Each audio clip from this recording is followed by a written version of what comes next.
folks. Welcome back to another episode of Pirkei Avos with Rabbi Chaim Coffman. I am so enjoying this series. For me, folks, Pirkei Avos is one of the most important pieces of literature coming out of the Hebrew nation because it teaches us the morals. It teaches us the ethics that we need to know to function properly. And nobody better to share it with us than Rabbi Chaim Coffman. I'm so thankful. But I just want to let you folks know I have a second interview later on today that may alter my daytime schedule. So, I'll be looking at opportunities to try to make this happen, but it's always subject to the rabbi's schedule. We know he's busy. His time's valuable. I always want to encourage support for the wonderful Orthodox rabbis that are reaching out, especially to B'nai Noach and teaching us from Torah. And so without any further ado, I'm so thankful for Rabbi Coffman. Rabbi Coffman, how are you today? And the floor's yours, sir. Doing great. Got some beautiful weather here. Got plenty of rain. Sea of Galilee's filling up. And, all of a sudden, it's, tomorrow's going to be 28 Celsius. So, going to be in the 60s here. Be nice and warm. So I think people are ready to thaw out a little bit. So I want to finish up the 7th Mishnah in the first chapter. So we'll just rehash a bit. Nitai of Arbel says, distance yourself from a bad neighbor, don't associate with a wicked person, and do not despair of retribution. Now it's interesting, without getting to, do not despair of retribution, because that's where that's where pretty much we stopped. And we talked about marriage. we got way off topic last week. So yeah, we went around. We definitely went around. That's it's a good thing. So we're going to show the connection between distancing yourself from a bad neighbor. Don't associate with a wicked person. Right? We spoke quite a bit about that. And some people think, we'll just mention one thing. Some people think that if I have a connection, with someone who's bad, someone who, doesn't keep Torah mitzvahs, they'll think, well, it's not going to affect me, right? It's not going to, I'm made of Teflon, right? This Teflon generation, not going to affect me, and I can still hang out with them, whatever, and I'll still do my thing. Well, obviously we showed, that is, definitely not true. Now, what does it mean over here? Do not despair of retribution, right? So, oral law over here is fascinating because what would I think, right? I don't see a connection over here, right? Distance yourself from a bad neighbor, all right? That I can understand, right, logically. Do not associate with a wicked person. Going to have a negative effect, right? Certainly a bad neighbor, certainly going to have a bad effect. Doesn't matter, how steeped in the Torah a person is. They can still have a negative effect. What about retribution? What does retribution have to do with anything, right? So a person sees an evil person, they don't keep Torah mitzvahs, right? That's how we're going to define it. There are, there are different levels of what we're going to call someone who is evil. We'll see. But in general, it's someone who doesn't keep what he's supposed to keep, right? Whether it's a Jew or it's a non-Jew. See, we're not going to discriminate, right? So in this case, what is the person going to think? This guy, right, this evil person, not keeping Torah mitzvahs, everything's going good. He's got the Midas touch. Everything he touches is gold. Doesn't matter. Underhanded business ethics, he's a mafioso, money laundering, all these things. This guy's smelling the roses, right? Doing tremendous. So what's the person going to say? Now's the time to join. Now's the time to be with this person because look, everything that he drums up, right? Double sixes, right? Everything is good. He doesn't lose, right? He's making good money, right? He's got fame, he's got power, he's got all these things. So why shouldn't I join? But didn't Nitai of Arbel say, distance yourself from a bad neighbor, right? Stay away. But this guy is having it easy. Everything's going good. So what's a person going to think? Person's going to think the time is right. So who cares if he does some underhanded things, right? No one ever thinks they're going to get caught, actually, until they get caught, right? But a person has to understand that even if things are going for him good right now, this person's going to get their just desserts, right? It's only a matter of time. Now there's a question we asked, that the Rabbeinu Yonah asks, that the Rabbeinu Yonah of Gerondi says, what's the connection? Why distance yourself from an evil person, right? And not despair of retribution. What's going on here? Because now the person has it easy. Everything's going their way. But what's going to happen when their luck changes? Something's going to happen eventually. The luck eventually is going to run out. And as we say, you're going to pay the piper. Right now, it might take 5 months, might take a year, might take 10 years. God may build this person up, give him all kinds of things, and in the middle, bam, knocks him off. Right? Takes him down. You see for years, what Madoff did, right? So for years, okay, so he's playing games the entire time. Right? So he had this whole thing, taking from one, give to another, this, that, this whole thing. And he was doing this for years. For years. And what happened? The stack of cards came down. And everyone else that was with him. He's giving good returns. No one knows what he's doing, but he's giving returns. And everything's good. So what happens? They say, wow, this guy's gold. This guy's gold. Everyone invested their money with him. What happened? He took everybody down with him. Right? So eventually, that luck, quote unquote, we don't believe in luck, right? No such thing as luck, because, God's the one running the world, right? So if he wants you to be successful, you'll be successful. If he doesn't want you to be successful, it doesn't matter what you do. You won't be successful, right? But that luck, if God wants it to change, right, this person's going to get cut down. Doesn't matter when. It's eventually going to happen, right? Because nobody stays on top forever. And especially if people do underhanded things, they're eventually going to get caught, right? Seemingly, they're not going to be able to hide forever. They're not going to be able to do this forever. So what's going to happen is you're going to go when the tide is high, and you're going to ride it, and you're going to be surfing on the board, and you're going, and what's going to be? All of a sudden, there's a shark. You're on that huge wave. Not that I've ever, been surfing, right? Want to be a lifeguard. Anyway, I digress. But if a person's surfing there, what happens? All of a sudden, the shark comes out of nowhere. But I've been surfing for years. Nothing ever happened. Well, this was your lucky day, right? So a person's going to think that now everything's going good. But a person has to know that, God is going to take care of this person. So this gets to the fundamental question, why bad things happen to good people and why evil people seem to have it easy, right? So we'll take the second side, right? We'll take the second side of why evil people seem to have it easy, right? We're going to see the story. There's a story with Rabbi Chaim Coffman, Hashem Yikam Damo, God should avenge his blood with the Chofetz Chaim, right? That, certain people seem to have it easy. So he asked the Chofetz Chaim, why? Why should they have it easy? They're scoundrels, they lie, they cheat, they bet on CFL games, they do all kinds of things. I had to get that in. They do all kinds of things, and nothing happens. And they're still doing okay. And everything's intact. So Chofetz Chaim said, don't worry. He said the reason is because they must have done some mitzvah somewhere. Maybe they said Kriyat Shema when they were a kid. Right? What's that, Rabbi? God has to repay them. Yeah. I wanted to know what that was that you just mentioned. My Hebrew is limited, so. What, Hashem Yikam Damoy? Or that God should avenge his blood? No, you said that maybe even the wicked person did a mitzvah when they were young, and then you mentioned he did a mitzvah. Sorry, he said the Shema, right? He said Shema Yisrael, Kriyat Shema. He said the Shema, right? Shema Yisrael. So he said, if he said Shema Yisrael, right, God has to repay him. Why? It's only fair.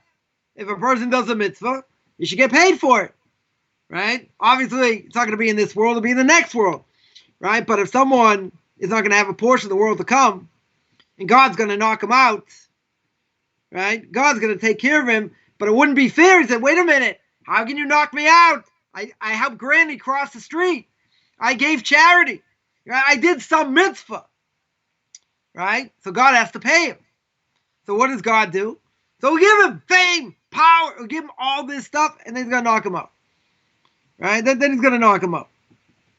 Right? So the Rabbeinu Yonah here says, right? He says that you're going to attach yourself to somebody. You don't think anything's going to happen. And bam, he's going to take you down. Right? So this could happen. Why evil people seem to have it easy. Right? In other words, they've done something. They've done something where God has to pay them, because that's only fair. But they're going to get cut down in the next world. So not only are they going to die, and they're probably not going to die in their sleep. Right? It's probably going to be some nasty thing that happens to them. But regardless, they're going to pay in this world, and they're not going to have anything in the next world. Now, it gets even better. A person, as the commentaries here tell us, these evil people that seem to have it easy, you're not allowed to flatter them. You're not allowed to say, boy, what a great suit he has. You know, let's say the person was a professional athlete, and he's scum. You know, let's say, you know, he does all kinds of terrible things. You're not allowed to flatter him. Right? Someone who's, well, actually, an athlete wouldn't necessarily count. You're talking about, you're talking about a Jew here, right? That doesn't keep Torah mitzvahs. Right? So you're not allowed to flatter them. Why? There are two things here. First of all, if I flatter them, right, and I'm friendly towards them, but I'm not, but what about my heart? What does my heart say? Right, my heart says, really, I'm only flattering them, let's say, for external reasons. But in my heart of hearts, I don't love them. Now, this is also bad. Right? First of all, you're not showing who you are. Right? And, as you saw, anyone who saw my video on Tanakh talking homosexuality, hit it the way it's supposed to be hit. And that's it. Right? The Torah is true. We're not gonna water it down. I mean, you see what happens when you water it down. Disappears. Right? So over here, you're not allowed to flatter someone that is evil. Right? This is what King Solomon says in Proverbs chapter 24, verses 21 and 23. Says King Solomon the following. He says, fear Hashem, my child and the king. Do not mix with inconsistent people, for their disaster will arise suddenly, and who knows the punishment of both. Very powerful. 21 and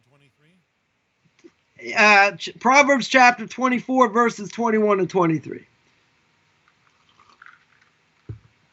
So flattering somebody that doesn't deserve my time, that doesn't deserve God's time in this world. Why are you saying he's so great? Why are you saying he's wearing this great pinstripe? So he's got a beautiful car, beautiful house, whatever it is, right? You're buttering him up for whatever reason. You're not allowed to flatter somebody, right? That's what we call someone in the vernacular, you call him a sycophant. A sycophant means you're sucking up, right? You're brown-nosing, right? Get a little brown over there. You're brown-nosing. That's what you're doing, right? That's what you're doing because, you're going to benefit. You're going to benefit over here. Yeah, right. So there's a parable. There's an interesting parable about fear of the body that a person sees, right? A person sees, and a fear of the soul, right? You have two things. You got the body and the soul. The body, we can see, right? A person can fear another person, right? Maybe he's, much taller, much stronger. You can fear them. Maybe they'll do something to you. Who knows what? But what about the soul, right? What about the insatiable soul? We don't see it. We don't fathom it. See, the soul's going like this, making my fingers go. You can say, well, that's the body. Well, what's making the body work? Right? It's the soul. God breathed in the soul of life to man, the Torah tells us. So Unkel's, the Aramaic translation says, he gave us a ruach memalalo. He gave us a spirit of speech. Spirit of speech means I have the ability to make decisions. I can make good decisions. I can make bad decisions. Right? You say, well, animals can do that also. Okay, animals can decide they want to eat something, they don't want to eat something, but animals only have one aspect of the soul. That aspect of the soul is what we call the nefesh behemoth, the animalistic soul. Everybody has it. Jew or non-Jew, it's our animalistic side. But animals are programmed DNA. They can't go out of their nature. There's only one time in history that animals went outside their nature, and that was at the time of the flood. Now, what happened was that man's actions were so strong that animals learned from it, and they intermingled their species. Right? So there's an obvious question. If man deserved to die in the flood, what the animals do? They interdisperse their species. Right? I don't know. You had, birds with dogs. I don't know, whatever. However you put them together. Right? So where did they learn it from? They learned it from man. They had the power. Right? They had the power to influence like that. So animals had to be wiped out also. So, except the fish. Fish didn't intermingle, so therefore the fish were saved. And the whole question exactly how they were saved, because when the flood came, it was boiling water. So could be that the water didn't hit all the way down, etc. So they were able to survive, or whatever the case is. But the fish survived. Now, maybe more than 20 years ago, there was a story. I don't know if I mentioned this before or not. There was a story of a bird, certain type of bird. I think it was a pelican, that the males were trying to mate with each other. That's about 20 years ago, 25 years ago, something like that. I remember reading an article about it. So, whether it's true or it's not true, but if let's say it was true, right? Now, man doesn't have that kind of power today, normally, right? Only, that sort of waned and stopped the power that we have over animals today, like that type of thing. But where did this story take place? Where are you gonna find, birds, male birds trying to mate with male birds? San Francisco. Gee, what a coincidence. Could have been in Provincetown, right? I come from Boston. Could have been P-Town. Could have been there. What a coincidence. You're gonna say, yeah, it's a coincidence. I don't think it's a coincidence, right? If you have that type of immorality going on over there, the birds are flying around, where do you think they learned it from? They can't learn it on their own. Right? Birds and animals, creepy crawly things, all these things, they're 100% programmed. Right? They're not going outside their nature. Ain't happening.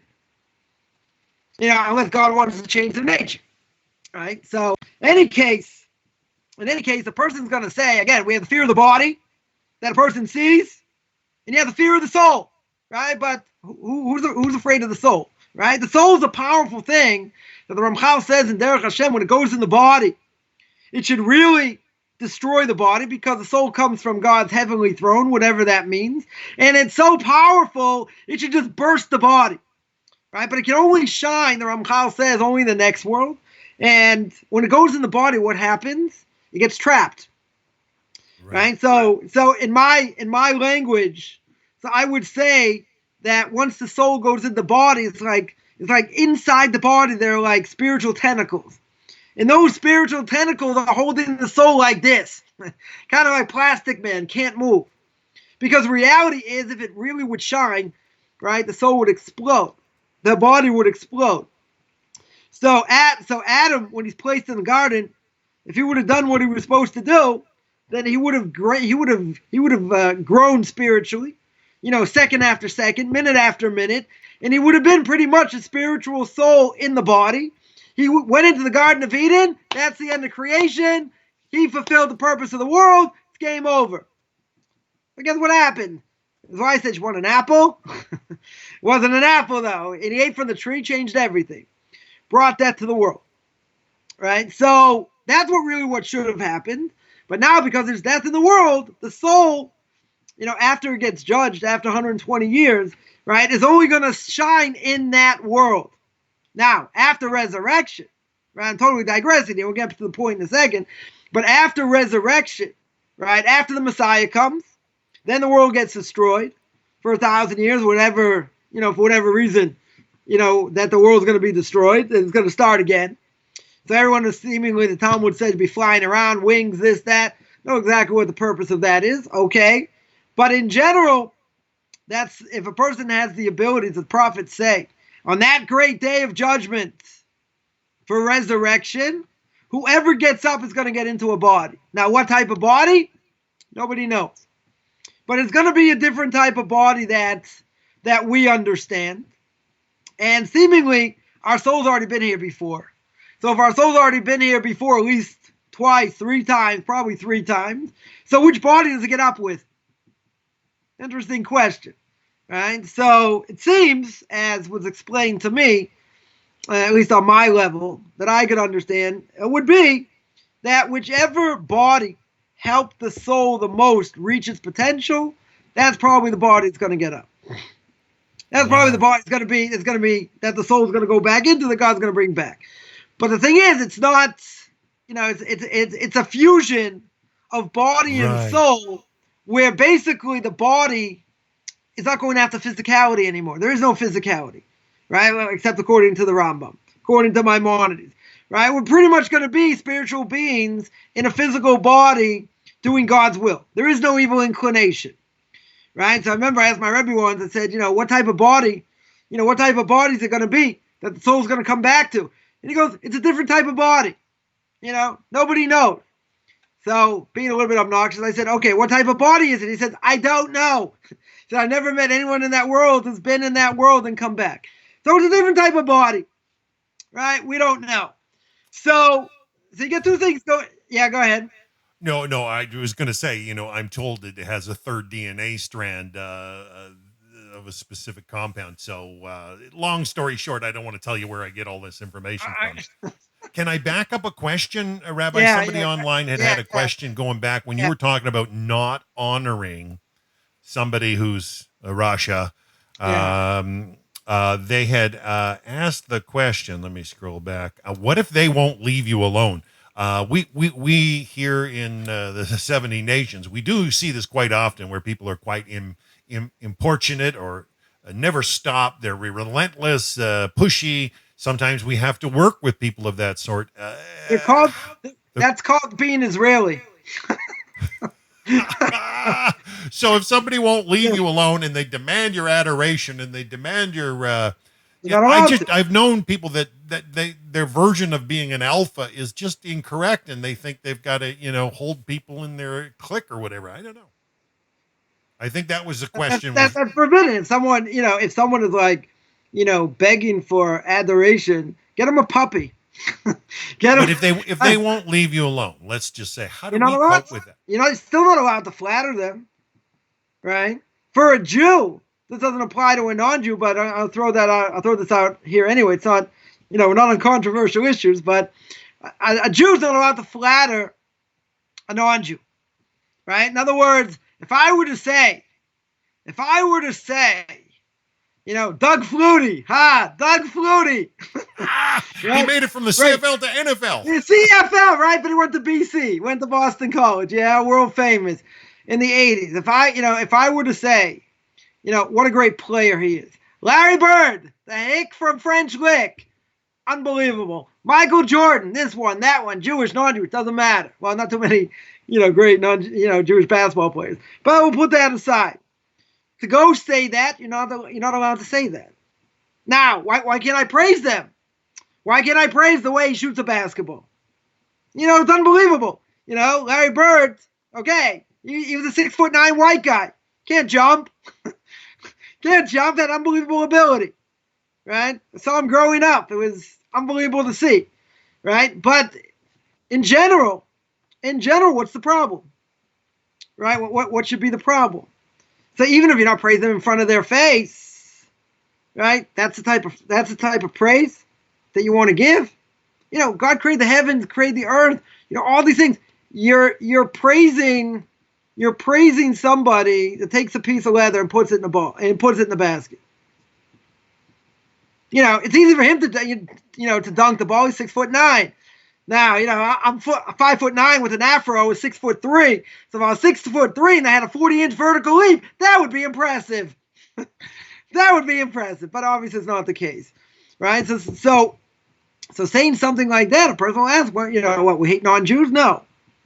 But the fact that you are going to praise that person, what are you praising? Right. You're praising athletic ability. So why don't you go praise the Greeks, right? And what the Greeks did? And what do we hold when we say by Hanukkah and all the great things they brought to the world, right? They brought education. They made roads, aqueducts. Remember that? Aqueducts. Life of Brian reference. Anyway, point is, what do we hold? What do the Jewish people hold? We call it darkness. We call the Greeks darkness. But the Greeks brought Renaissance to the world. Art, music, all this stuff. Why is it darkness? Why? It's worship body.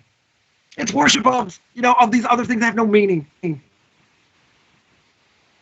You say, what? Art has no meaning? I remember, I had to take a Shishin course, when I was when I was in university. So we had to, like, I don't know, one day, the professor puts up all these slides, says, okay, I want you to tell what you see, right? So she calls on me, she said, what do you see? I said, I don't know. I said, I'm not that, have that great of imagination. I said, I see a bunch of squiggly lines, a square, a circle. It's like, come on, you don't see more than that? So he calls on someone else, this artsy-fartsy type of person, and he's like, I see anger. I see power. I see junk. It was like junk to me. Okay.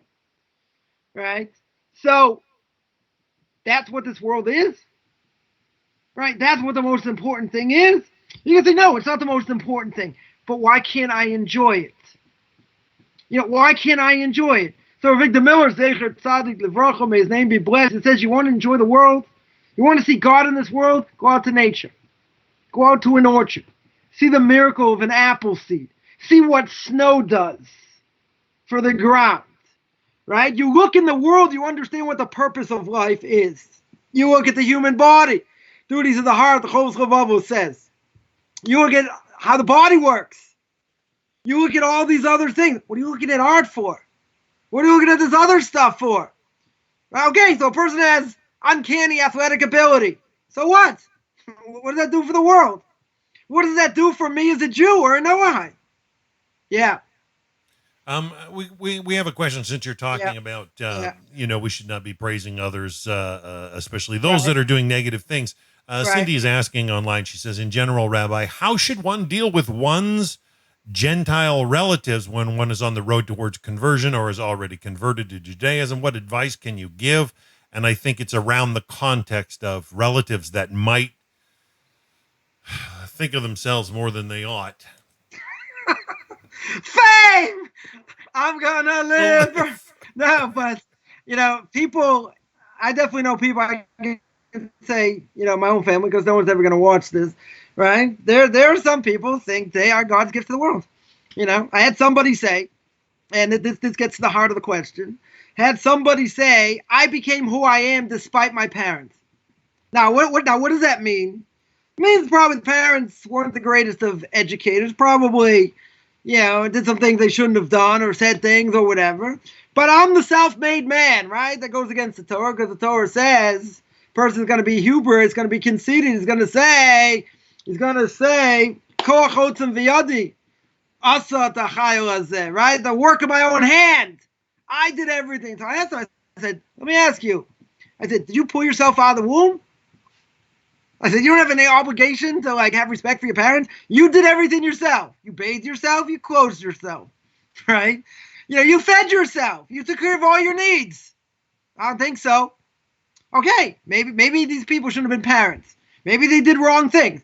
Could be, right? Torah says, right? Torah says I have an obligation. One second. Torah says I have an obligation to honor them, right? If they're evil, okay, I can't necessarily embarrass them, right? But I definitely wouldn't have to honor them, right? But this person saying, I understand what the person meant. They said, even though who they are, I still became successful despite that. Considering it's like an albatross. Now, that may all be true, right? But, there's a narcissist aspect over here saying that I am who I am. Doesn't matter anything else. I did everything. Me. Sybil complex, all three of us. Right? I did everything myself. We get off saying that.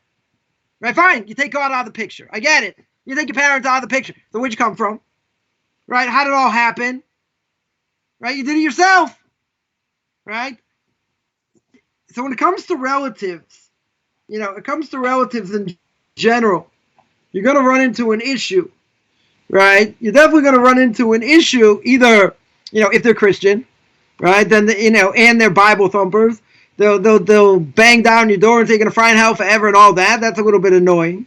And even if they're not, they're gonna say, "Come on, why are you doing this? You really think God really cares?" Right? There's actually someone put you asked me earlier, in this video I did about homosexuality, I get any flack for it. Someone said people can do whatever they want. You really think God cares? Who sleeps with who and who does what? So what would my answer been? I could have answered it there.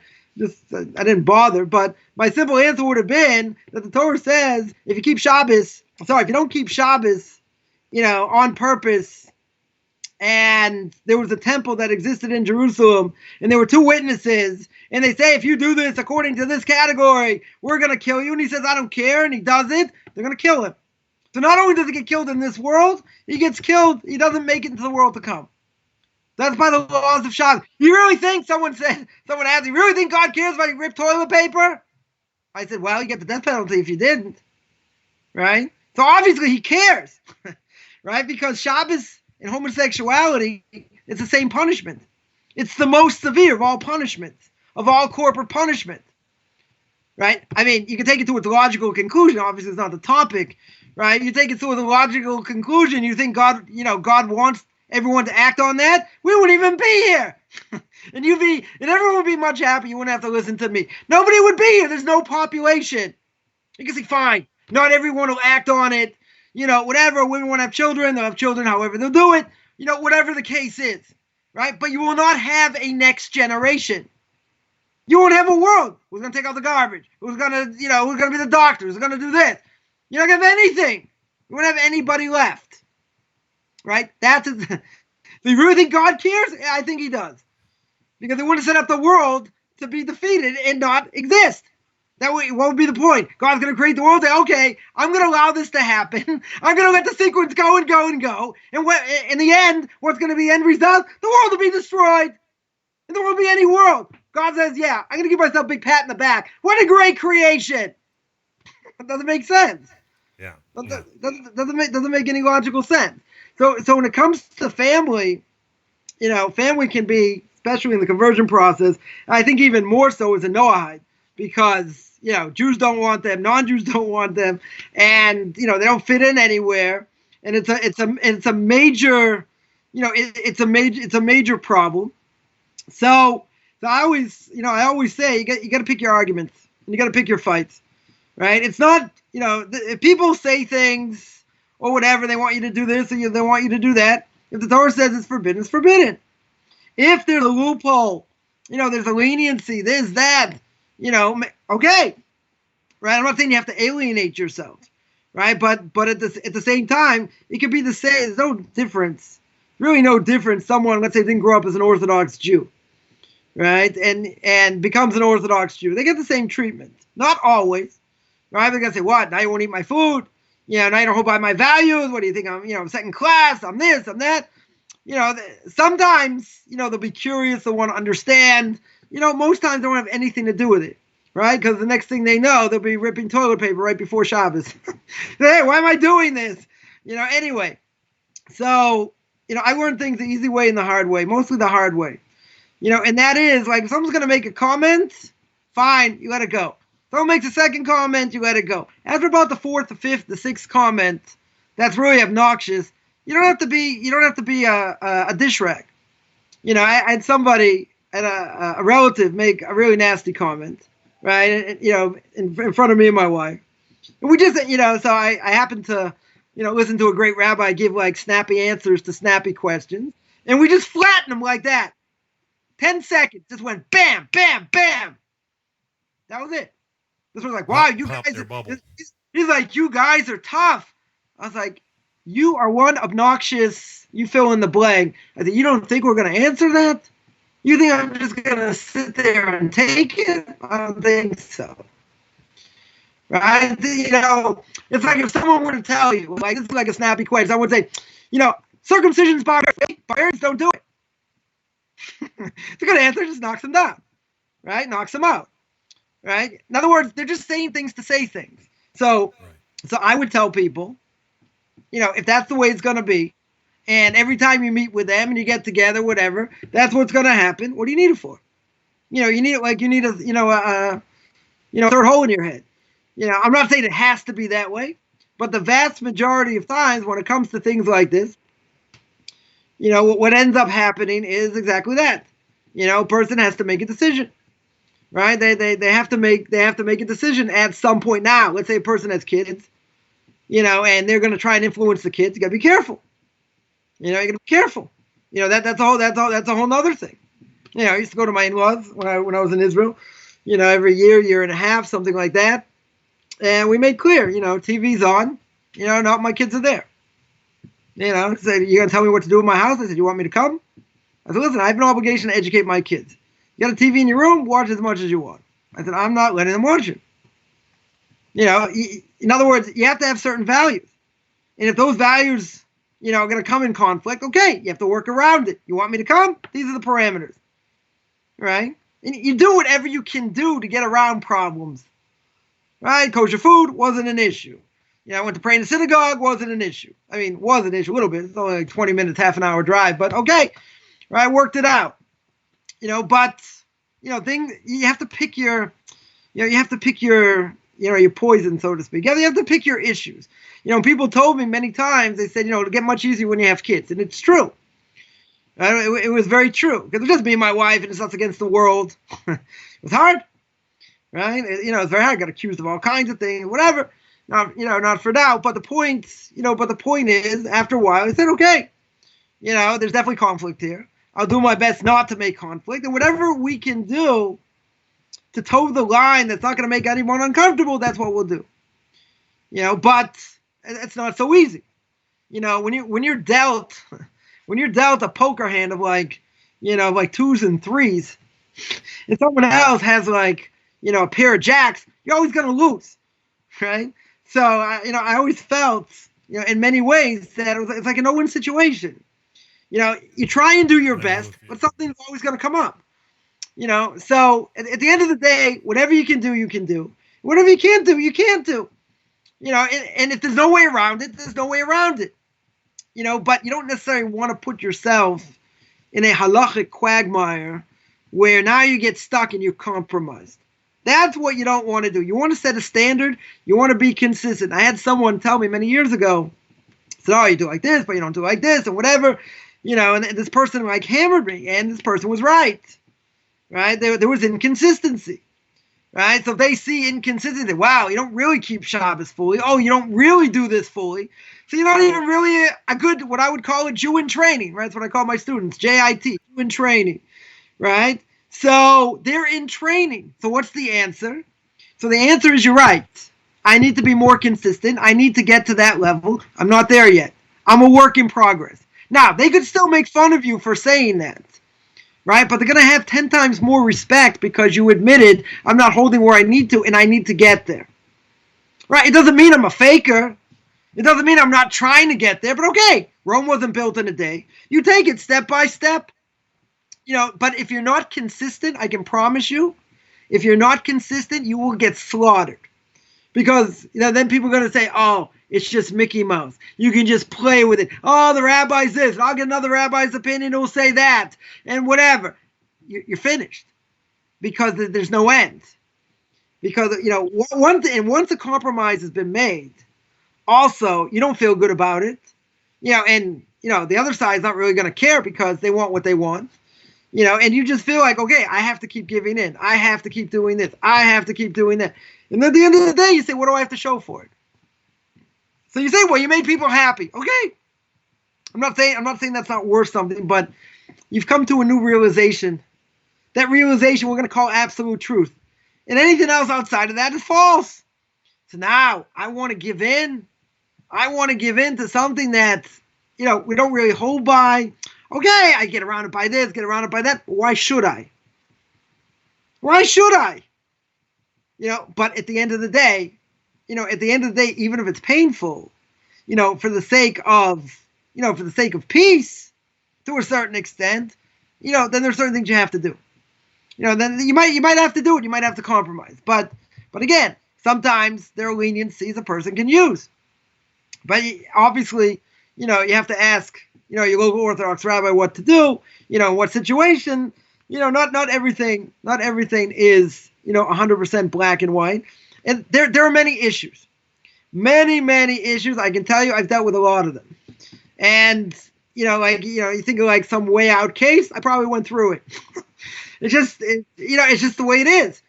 I was dealt the hand I was dealt. And there were certain things. Okay, how do you get around this? How do you work with this? And there were certain things had to say, can't do it. There's no way around it. I got flack for that also. But okay, you cannot turn Jewish law into a pretzel. If something is okay, like I think I told the story once that someone I went to yeshiva with that I saw him on a plane and was coming back to Israel, and he went to his sister's wedding. And when he went to his sister's wedding, I said, Mazel Tov. He said, oh, it wasn't really a big thing because, my sister intermarried. So I said, oh, so you went, I said, how could you go to the wedding? I said, someone intermarries, that's it. It's like they lose their status as a Jew. It's pretty severe. So I said, so what happened? He goes, I was there under protest and everybody knew it. I said, what protest? I said, why are you eating your kosher food, dancing, doing the limba, doing the hustle? That was the famous bar mitzvah song when I was, when I was growing up, and they had the, I forget what it's called now, but they, what they would do is they would have a stick, and you have to try and walk underneath it without bending your back. The limba, yeah, that's it. So, but the funny thing is, like all these bar mitzvahs, I totally digress here, but what was the song? Was the hustle? Dun dun dun dun dun dun dun dun dun dun dun dun, right? So once disco days, right? So I gave it. So I had the. It was one thing. It was during the intermediate days of Passover. I don't know. I was talking about bar mitzvahs and whatever. To my kids, I said, you gotta hear this song that I grew up with. So I played it. They're like, people listen to that? I'm like, dun dun dun dun dun. We're dying. My wife and I were dying. She's like, yeah, it's whatever. Anyway, but the point is that navigating this path is hard. It's hard because people don't understand. People think. Like, where's it saying the Torah this? Where's it saying the Torah that? And then people start to question, and they think it's stupid. And they'll make fun. And they'll say things. Not necessarily they're born again Christians or you're gonna fry in hell forever. It's for a rationalize, and a non-Jew coming in, they're coming out of left field.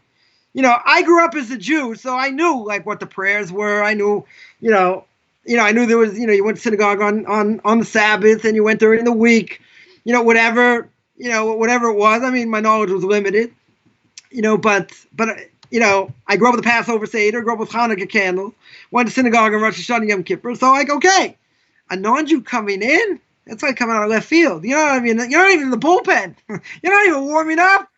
You're still in the trainer's room trying to figure out how to put on your socks, right? It doesn't make any sense, right? Now, you try to explain that to a family member, right? Now, imagine a family member sees this idea of kaparot, right, where you take a chicken and you shake it over your head before Yom Kippur. It's mostly a custom by the Hasidim. Other Orthodox Jews that are not Hasidic usually do it with money. It's like whatever, it's a form of atonement. You give the money to charity, give the chicken to charity. Now, you explain to somebody, especially a non-Jew, right? A Jew you're going to have trouble explaining this to. And they see a video of these Hasidim taking a chicken and shaking it around their head, right? So they're going to think, this is the wackiest thing I've ever seen, right? Even if you tell me most people don't do it and whatever, but it is still a custom. Right, there are some people against the custom, but we hold that it's okay, right? It's not really going in the ways of non-Jews, even though some rabbinical authorities hold that, right? In any case, somebody looking at that, they're going to think it's the strangest thing, it's the absolute strangest thing, and then tell them you can't answer the phone on Shabbos, on the Sabbath, or you can't open up a computer, or you can't rip something, or any of these things that are forbidden, It depends where they're coming from. Jews get threatened by it because Jews understand in their heart of hearts. They understand that you're telling them, even if you're not saying anything, but what you're telling them is they're wrong, right? And they understand in their soul that it's like you against me. Now, even if you don't say anything, even if you honor them and you do other things with them or whatever, they still think you have a chip on the shoulder. You think I'm better, right? Or you think you're better or whatever because of their soul. Now, a non-Jew doesn't have that, right? Because, was a non-Jew interested in, in keeping the Sabbath and keeping the holidays and all these different things, doesn't apply to them. Right, so they don't have that type of evil inclination to a certain extent, right? But at the same time, what happens is they're on the outside looking in. They see what a person does, and they start to question now what's going to happen with this non-Jew in the process of conversion or my Jew in training. They're not going to have all the answers. They're probably not going to have half the answers or a quarter of the answers, and then they feel they're being attacked. And when they don't have an answer, it's like then it gets them to think, yeah, why do we do this? Why are we doing this? Right? And sometimes the only answer is because God said so. Right? But you have to be very strong in your belief, because if you're not strong in your belief, they will slaughter you. That's exactly what the evil inclination wants. The evil inclination will use any messenger to do it. Doesn't matter. Right? It'll put doubts in your mind. Right? Should I be doing this? Is this really the right way to do it? How do I know what the rabbis say is true? Maybe it was a big game of telephone. Maybe they all ate the same hallucinogenic mushroom in the desert. And that's where all the miracles came from. Who knows? Who knows where it all came from? Right? But I can tell you from experience, it wears thin. Because someone who really believes in this, they don't want to hear it. So you don't want your kids to hear it, but you yourself don't want to hear it because you've changed your life. You're not turning back. This is the way it goes. Like, people ask me, it's like, all right, how much further can you go? I said, if I find out, I do research, I find out my family is Hasidic, which probably 99% is not the case. I said, if I find my family's Hasidic, I said, I'll be wearing tights, a different type of hat. That's it. That's as far as it goes, but, nothing else. So they're threatened by it. Jews definitely are threatened by it. I think non-Jews may be a little bit curious by it, but, if they're Bible thumpers, they will be, they'll give you a hard time. Certainly give you a hard time as well, because obviously you don't believe in JC, you're going to fry in hell forever.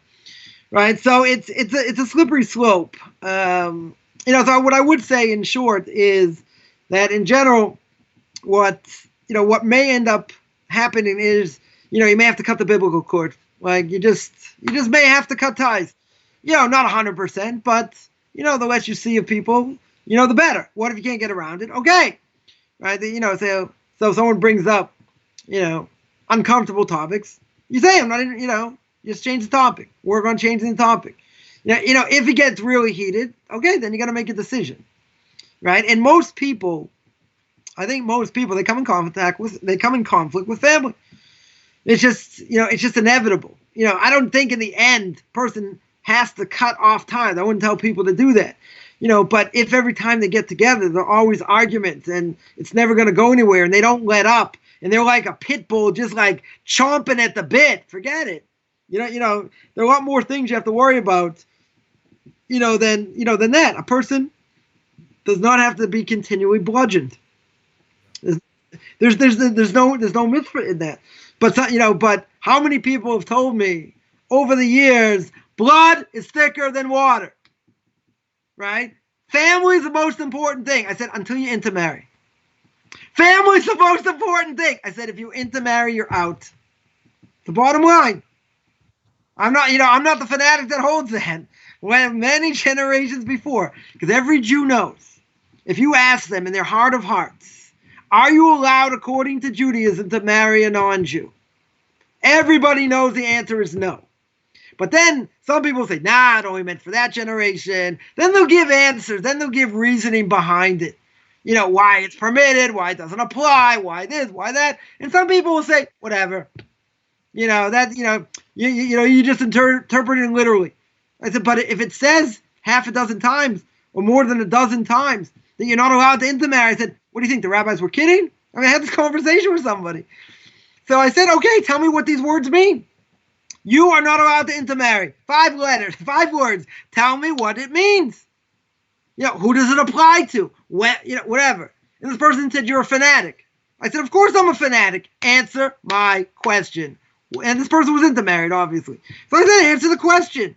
Bring me a medrash, bring me the Talmud, bring me a source, something other than I'm just going to do what I want to do, and you're wrong. Would you argue with the PhD? One second. Would you argue with the PhD in such a thing? With Stephen Hawking? Would you say, I read in Wikipedia, I'm going to uproot your whole theory? Nobody's going to have the chutzpah to do such a thing. Comes to Judaism, everyone's got an idea they looked it up online, Rabbi Dr. Google, they got an answer. Oh, beautiful. Now I understand everything. You can't even read the Aleph Beis. You've never learned anything. And you're going to argue with somebody, quote unquote, like me, who's got a PhD? Where in the world you get off doing that? You have no leg to stand on. But what do they do? They say, no, that's not what it means. Okay, what about this argument? Oh, no. What about this? No. You're a fanatic. But that doesn't answer the question. Right? Everybody knows it's just how they're gonna reason it out. And how they're gonna sleep at night. You look at the story of Purim, for instance, right? Mordecai doesn't bow down to Haman. Everyone else bows down to Mr. Haman himself, right? Whether he thought of himself as an idol, whether he was an idol, he wasn't an idol. Maybe it was only, I just saw it today, someone brought down a medrash that it was really only for honor of the king that people bowed down. It wasn't really idolatry, whatever. Everyone else, he walked in a room, everyone's on the floor. Everybody is on the floor except for one person, Mr. Mordechai HaYehudi. Right? And they have a history, whatever, it's not for now, but they have a history between them. And Haman says, I'm not even going to take care of him, I'm going to take care of his whole nation. One person out of thousands won't bow down. So why does he take it out on the entire Jewish people? Because he knows what the truth is. And when he knows what the truth is, doesn't matter all the money, all the power, bang! He's got everything together. He's got 10 sons, and they're all heads of provinces. So he's got solidified power. And he's got all the money in the world. But this one person's not going to bow because he understands he's a nothing. Right? Because he was a barber in a certain village for 22 years. And he sold himself as a slave. Right? So he understands what the truth is. He's getting hit right between the eyes. Right? So when somebody does that, so we're going to say, no, he's a fanatic. I'm going to nail him. But it doesn't make any logical sense. Right? The only logical sense it makes is because they know what the truth is. And when you know what the truth is, you can't stand anyone else who lives that. I can walk around doing whatever I do, and someone goes, well, I'm offended by you. I said, why? I just am, because of what you represent. You haven't said a word. I didn't say your wife is X. I didn't say you eat non-kosher, you do all these. I'm not saying anything. But because of what you represent, it burns them. It burns them because, what? You don't think I'm good enough? You don't think I'm a Jew? I'm also a Jew. I also go to synagogue every so often. Well, there's no argument. Because they're threatened. Because their soul, deep down, that's how we got this whole discussion, the soul understands what the truth is.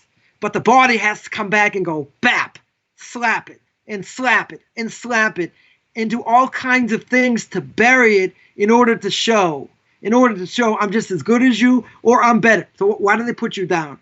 Right? Why did somebody once tell me, they said, if I breathe on your food, does it mean it's not kosher? So I said, no, it just means it has bad breath on it.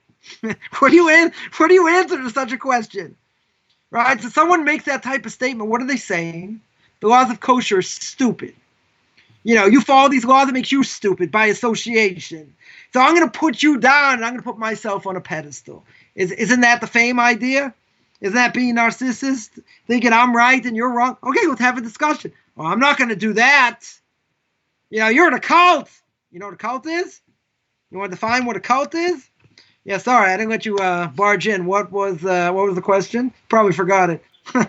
Well, no. Going back a little bit, I wanted to mention about what about the possibility of those that might be, say, fast-tracked into converting to Judaism for marriage purposes.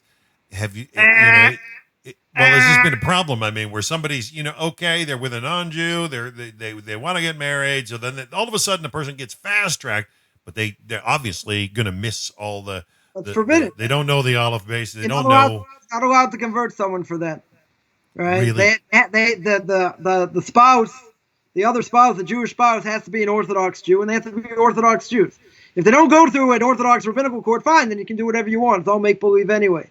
But if you want to do the right thing, I mean, I've had people contact me, either living together or married, Jew and a non-Jew, and the answer's got to be that you would come to Judaism even if your spouse or significant other gets hit by a bus. Right? I told someone this the other day.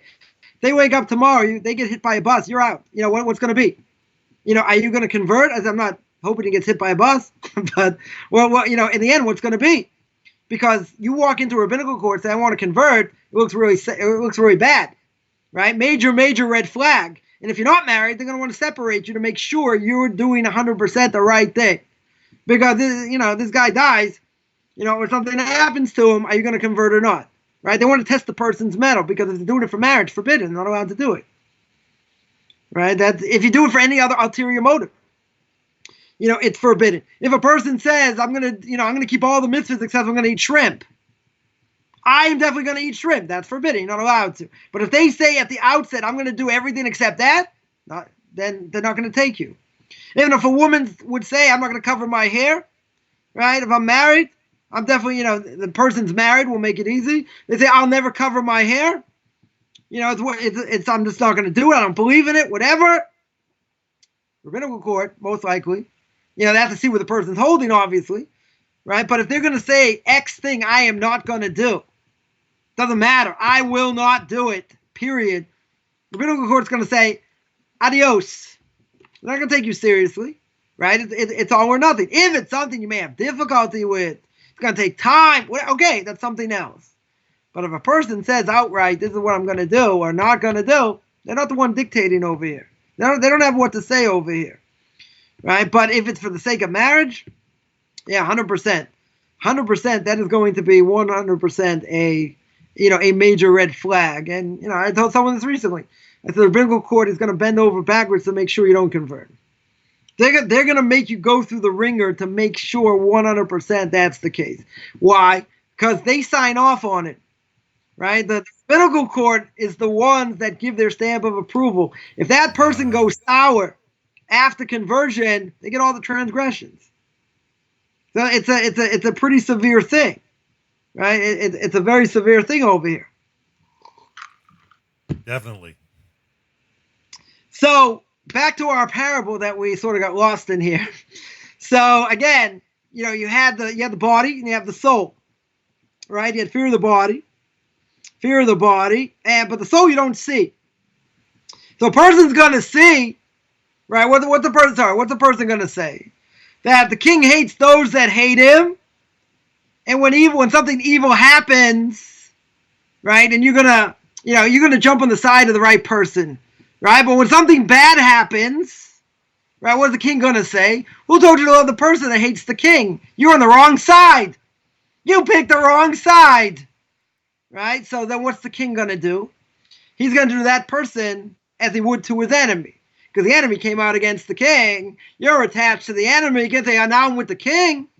Right? It's the same story or similar to what happened to Abraham's brother, Haran. Right? That Nimrod threw Abraham into a fiery furnace. Right? When he came out of Or Kasdim, right? Or means fire. It means light, means fire. Right? So the rabbis learned there, the whole thing about how Abraham got thrown into a fiery furnace.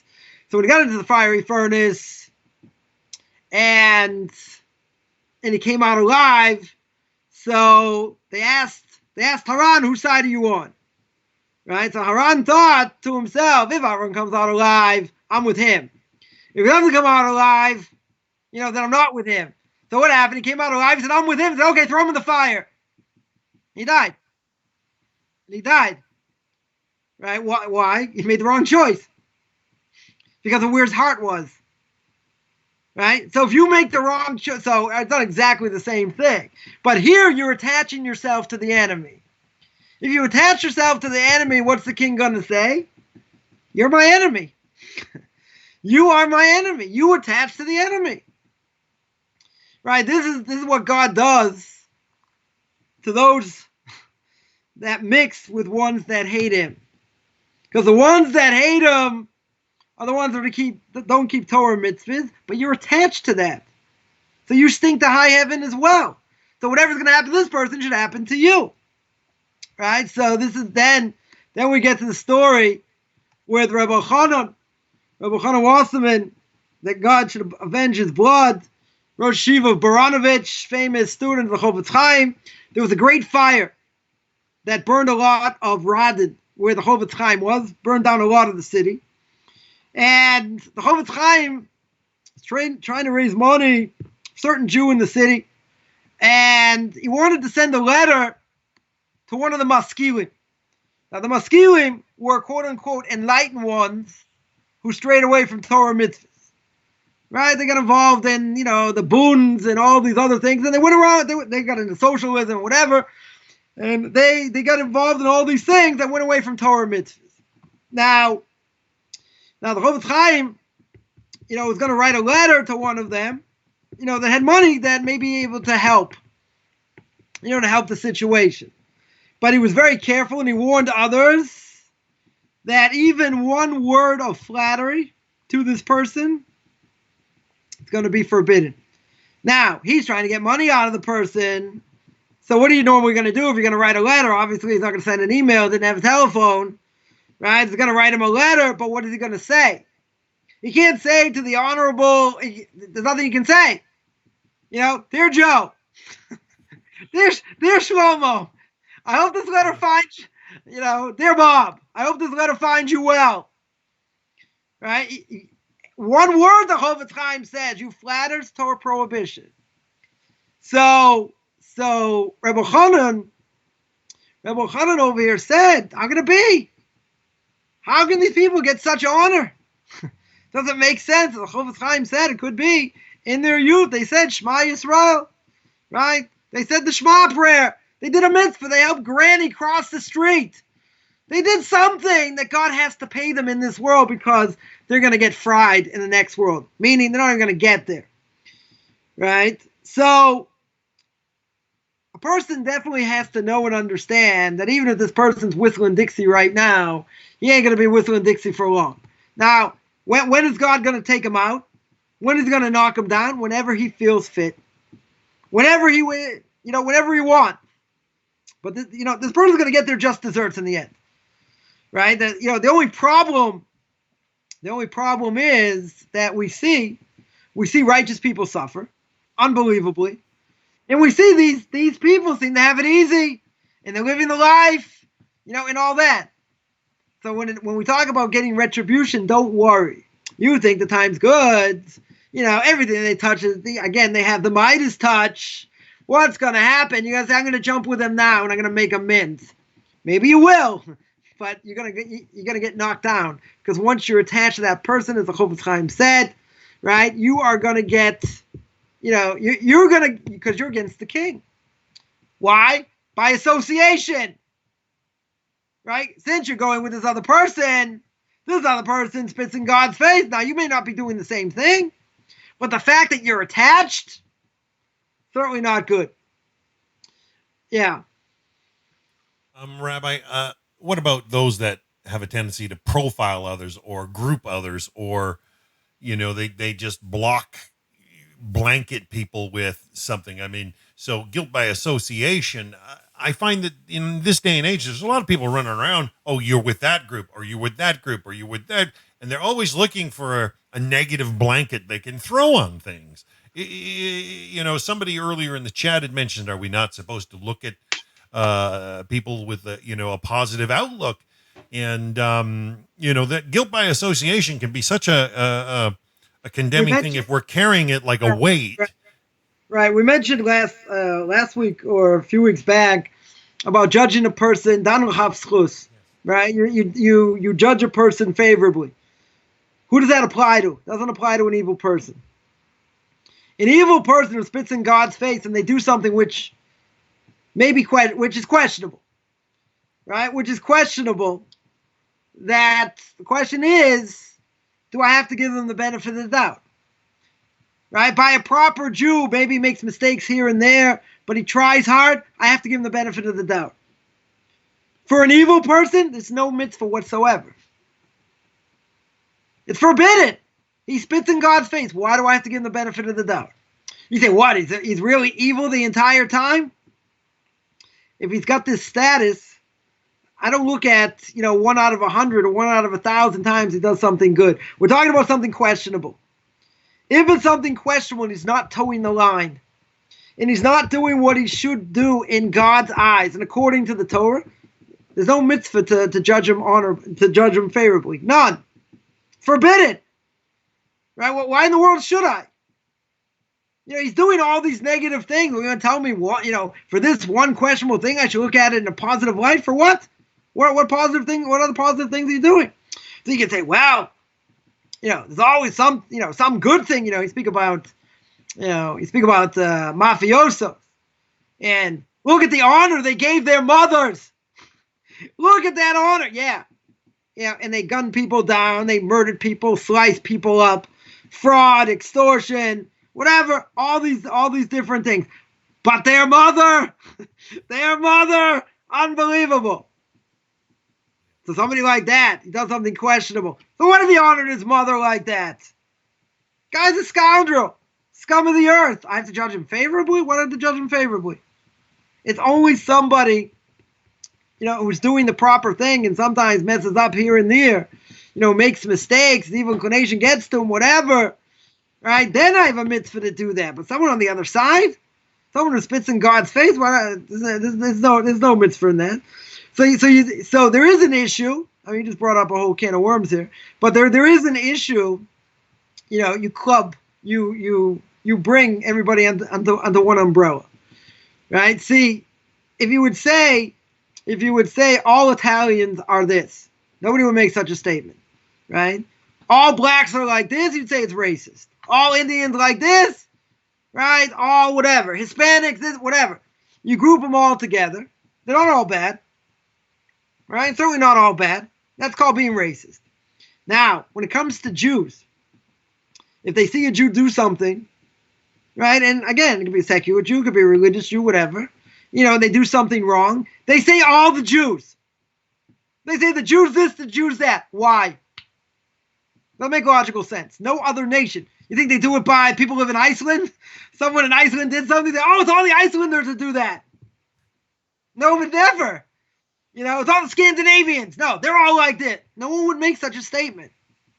Or maybe by Australia, that's different because of Aborigines. But okay, but why by a Jew? Why by a Jew? So the Talmud tells us clear. Kol Yisrael Arevim Zeh Lezeh. Every Jew is intertwined.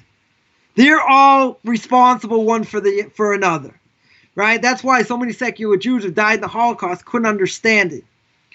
I tell the Germans, what do you want from me? I'm just as good. I fought in your wars. I went to universities. I did all these things. What a hit me, your Mach Shemoy V'Zichron. His name be blotted out. What did he say? You got Jewish blood, quarter Jewish, half Jewish. I don't care.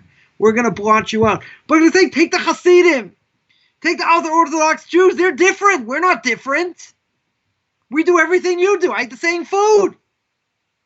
So what does God say? God says you can run, but you can't hide. So I'll tell you the following story. I heard Rav Tauber, Zecher Tzadik Levracha, great rabbi of the last generation, told a story, very big in the Kiruv movement, Jewish outreach, and I took him once to speak in Tel Aviv University to American college students there. He spoke about the Holocaust. He grew up as a child in the Holocaust. And he told the following story. Some guy comes into the ghetto, it's right at the end of the war. Right before the war is going to end. This guy's pulling out his hair. Guy's going crazy. Right? An older person. He said, it's all my fault. It's all my fault. It's ripping out his hair. He's screaming. He's yelling. Try and calm him down. They said, what happened? They said, what happened? He said, you'll never imagine.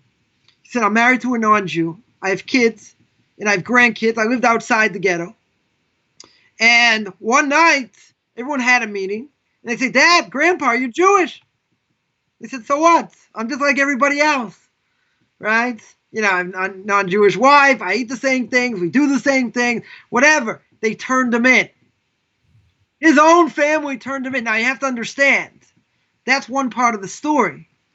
The other part of the story, this is 1945. This is the end of the war. Right? The Germans are fleeing, the Russians coming right in after them. So you have to ask the question, as Rabbi Tauber said, what do the Germans need? Another bar of soap? Why is this older person all of a sudden at the end of the war?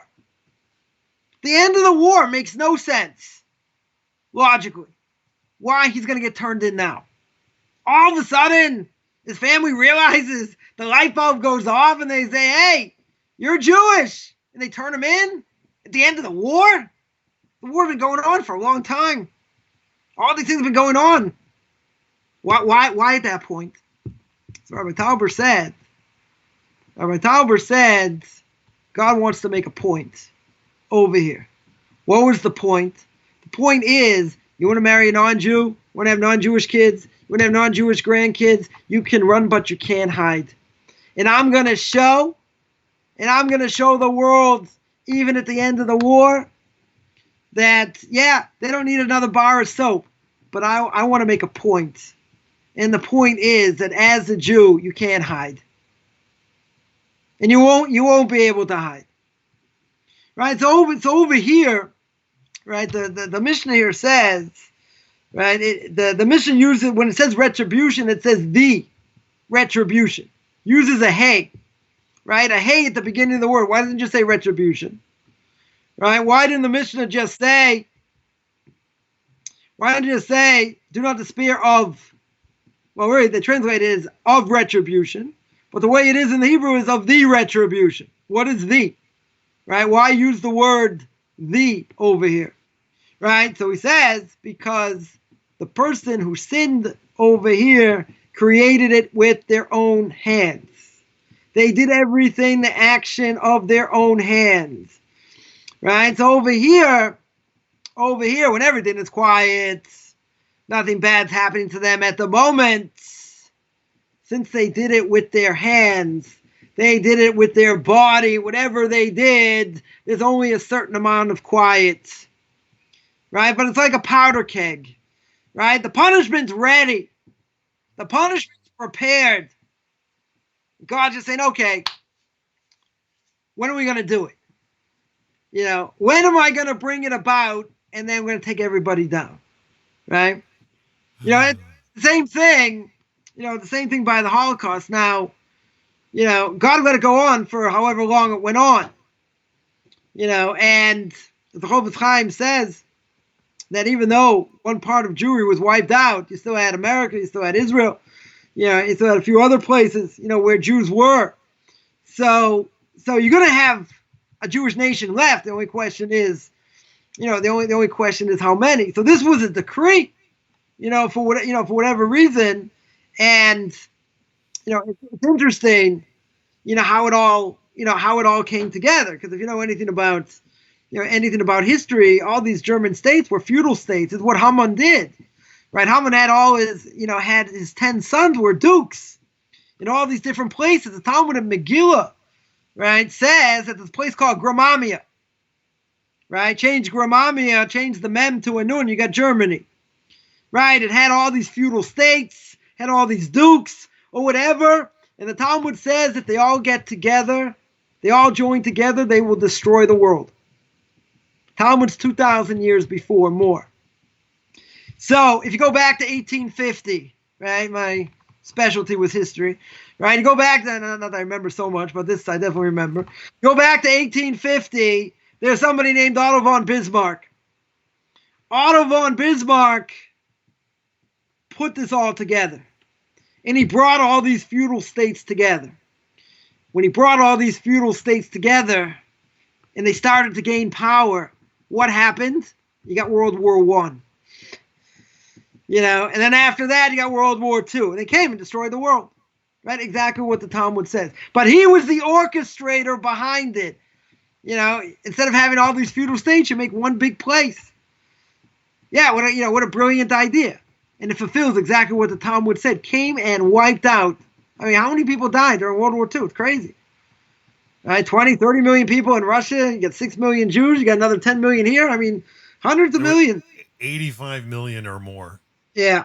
So, so that being the case, this is exactly it. This is exactly what happens. So if God wants to make a decree, he's got, okay, when is he going to do that? When's the punishment going to be meted out? Now, if you read the book of Jeremiah is warning the Jewish people forever.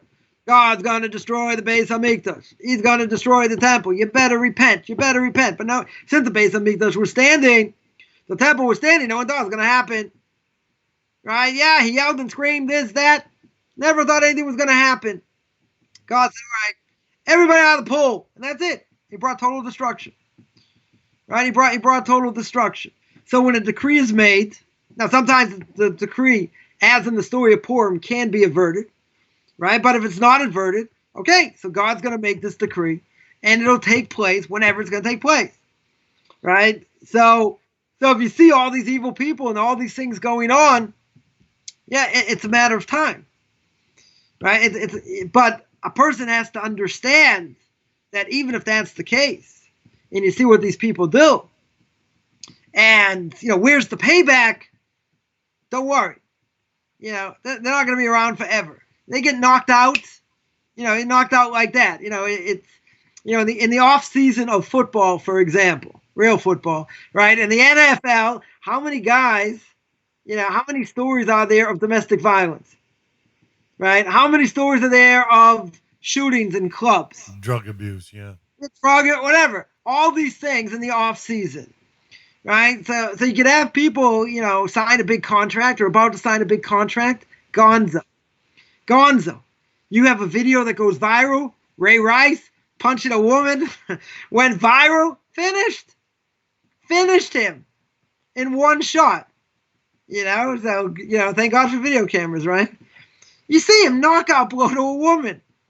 Whatever. Right? You can't, okay, certain things you can't stand for. That knocked him out. Other people knocked him out in other ways. All kinds of things. So a person could be built up, had, 2 good years, 3 good years. All of a sudden they do something stupid. And they're ready for this big payday. 10, 15 million bucks a year, play for another few years. Their life, they do something stupid. And when they do something stupid, God says, they spent their whole career, their whole lives playing this game. And because they did this idiotic thing, their payday goes out the window. I'm not saying it happens to everybody, whatever. But there are a number of people that could have made top money. And it's what happened. Because of something, something off the field, obviously, NFL had to get involved because, you see a prize running back punch his girlfriend in the face. It goes viral. That was pretty bad, and forget about gambling or other things or whatever, right? So you have to have some level of standard, right? But imagine what this person feels like. Maybe they don't care, maybe whatever it is, right? But imagine if you look at it, they've built themselves up. They've been playing Pop Warner, right? They were playing as a kid. They finally make it into the NFL, and they're successful to boot, top dog, running back, wide receiver, linebacker, whatever. And so they've been built up. Now the time's to cash in. And they transgress Coffman's 615th commandment. They transgress, don't be a moron. And that's what they did, and the money gets flushed. Why? And it's an amazing thing to see. Why? Just from a Torah perspective, because you see that this person's been built up, and zap, he gets cut down in seconds. An amazing thing, but why does he get cut down? Because exactly what the Mishnah says, because they did it with their own hands. It wasn't someone else caused it, and we'll see about that maybe next week. Whatever, someone causing someone else to do something, even though it was permitted, whatever the case is, right? But here they did it themselves. So don't worry. It's going to come out, right? What they say, what goes around comes around. It will come out eventually. If not now, later. But I'm just I'm just embellishing this. Imagine it's built up and built up and built up. Or a person in business and done all these crooked things, and at the height of everything, bam. That's when the IRS comes in. That's when the the agents break down, and that's it. Break the door down, and it's over. When can it happen? It can happen anytime, right? No, nobody knows. It's that's really what the powder keg is. It's as if someone, God forbid, has cancer. They know it's there, maybe in remission, but they know it can always come back, right? So what are they thinking in the back of their mind, or even in the front of their mind? Your powder keg, right? Maybe it's gone for good. Hopefully it is, right? But they have that fear. So these other type of people, okay, maybe they have the fear, maybe they don't, but obviously they think the risk is worth it, and they think that and in the end, when they get caught, what are they going to answer? They're going to say, yeah, I deserve to be caught. They'll fight it, whatever. They end up losing, right? It doesn't matter, but they know there's a day it's going to stop. It cannot continue forever, right? And in all these cases, it ends up the same way. Exactly the same way. Some maybe a little bit better, some worse, but everyone gets cut down, right? There's no such thing that it doesn't happen, and it doesn't matter what they're going through now and all the power and all the fame and the money and the glory and this and that. First of all, it doesn't last. That's for sure. And even as long as it lasts, whatever it's going to be, it ain't going to be there it's not going to be there forever. Right. And they're going to get cut down. So even though nothing's happening right now, and that's why, as one of the commentaries here said, that's why you have the hay to teach you that you're the one that did it. And you are just the powder keg because it ain't going to last. And when it doesn't last, when it's over, it's over. And when it stops, God will decide, okay, I've had enough. I gave them what they deserved in this world. Now I'm going to take over, and that's it, right? And that's what happens. So you have to have patience, right? We have to have patience to be able to see, to be able to see in the end. Yeah. And at the end, these people are going to get what they deserve. Yeah, we need to have some fear of heaven, some understanding of where we are, what we do, and the repercussions. I think you've touched on some wonderful, wonderful points today, Rabbi. It's a fearful thing to fall into the hands of Hashem, and if we're blindsiding ourselves with arrogance or blindsiding ourselves going down a questionable area that I like last week how you talked a bit about moral imperatives. Mm-hmm. If one's not too sure, ask a learned scholar, ask a rabbi, get a ruling, and before, don't just go wandering down a path that might be off base. Because you could pay for it, and heaven forbid something negative happen, especially if you love Hashem and you're trying to serve and do what's right and follow the mitzvot. Even if you did something wrong, there's always the power of tshuva, right? You still can repent. But you need to understand. Right. That where you went wrong, right? Right. No, that's for sure. That's for sure. And a person can't say, "Well, if I do something wrong, I'll just do tshuva." Right, I'll repent. I'll do this and I'll do tshuva. It doesn't work that way, right? That Yom Kippur will never help. Rabbi, can you discuss maybe a little bit of the process where maybe people go through blinding themselves in the sense of hardening their hearts, their training their lives repetitively with bad habits that may, put some, if you want to say. Make their eyesight dim towards how they should act. I just, I work with, I give you an example of a very, very, very fallen Jewish gentleman whose father was a very, very high respected judge in the province I'm from. Okay. His father was an honorable man raised in a high-end Jewish community, but the son became just terrible as a person. I ended up working with this person for a number of years, and I watched him, reap what he sowed eventually. And last I heard, he was running part of Ashley Madison out of a country in South America. And, you know, it's just sad to see. But I mean, this was a person who I watched have such a degree of success for such a long time. And then the underhanded means and manners of function and behaviors all started to surface, and he got cut down pretty quick in a bad fashion. I mean, he came to work in the auto industry with myself. And all I can say is he used to own a multi-million-dollar store himself, and the banks were hunting him down because money went missing, millions and millions of dollars. It was funny. It was funny to see and you know, I watched at a level from a tier he'd fallen so high from already.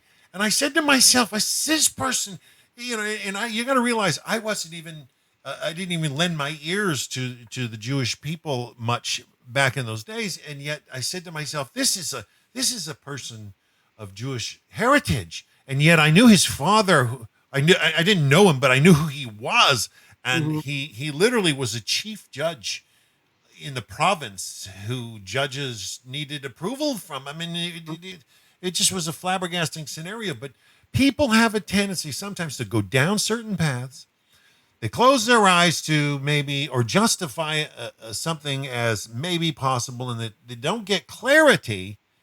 And then all of a sudden life starts to take them down a path where they don't see the opportunity for teshuvah. And I find as a B'nai Noach, I'm honored to get to meet rabbis and be able to ask questions. I know there's so many people that don't, but